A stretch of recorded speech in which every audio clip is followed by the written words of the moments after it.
About hydrogen bonds.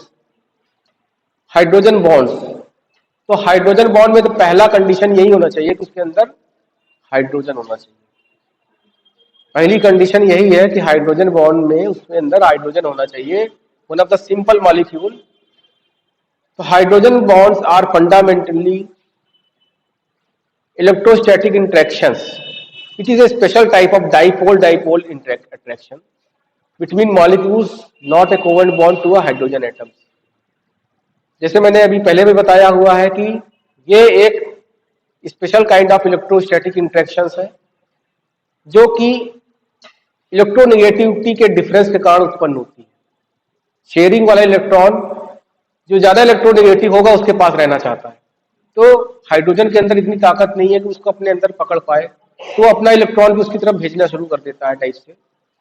तो यहाँ पे more electronegative atoms pull electron density away from the hydrogen atom, लेकिन पूरा कर नहीं पाता, खींचेगा लेकिन पूरा हो नहीं पाएगा, तो वो पार्शियल ही रह जाएगा। तो एक पार्शियल चार्ज जो है वो डेवलप हो जाएगा। इसे इस तरह से रिप्रेजेंट करते हैं जैसे यहाँ पे लिखा हुआ है, और पार्शियल नेगेटिव चार्ज इस तरह से ये डेवलप होगा, तो पार्शियल पॉजिटिव और पार्शियल नेगेटिव चार्ज बन जाएगा।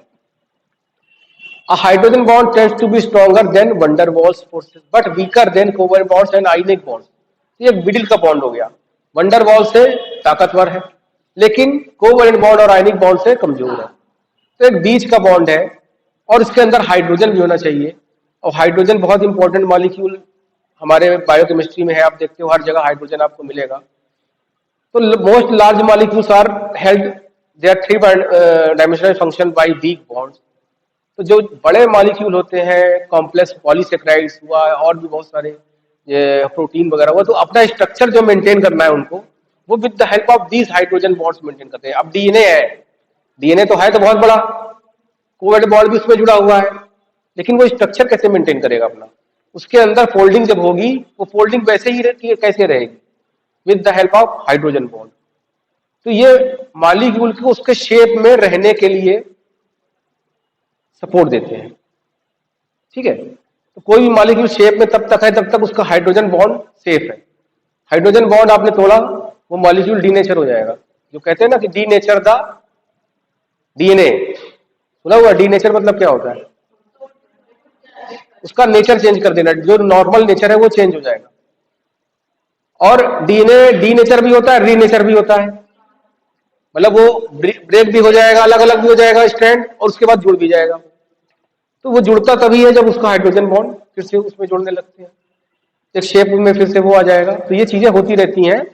तो because it's has a partial charge, कभी ये पॉजिटिव होगा कभी ये नेगेटिव होगा, ऐसा नहीं है कि पार्शियल पॉजिटिव हमेशा रहेगा, कभी वो शिफ्ट हो जाएगा वापिस से इधर आ जाएगा, कभी ऐसे हो जाएगा। तो यहाँ पे hydrogen bond as a part of polar covalent bond has a partial positive charge, charge region of the electrically opposite charge and neighbouring molecules. अपने मतलब जो दूसरे के साथ बॉन्ड बनाया, जैसे ये ऑक्सीजन है, इसके साथ बॉन्ड तो बनाया है, लेकिन यहाँ भी एक हाइड्रोजन होगा, यहाँ भी होगा जो इसके साथ बॉन्ड बना के रखे। ये सब इसी के कारण आती है, उसकी पार्शियल चार्ज के कारण। Because of the positive charge always hydrogen bond is a called, और हाइड्रोजन बॉन्ड होना ही चाहिए, तो इसलिए हाइड्रोजन बॉन्ड कहते हैं इसको, हाइड्रोजन बॉन्ड को।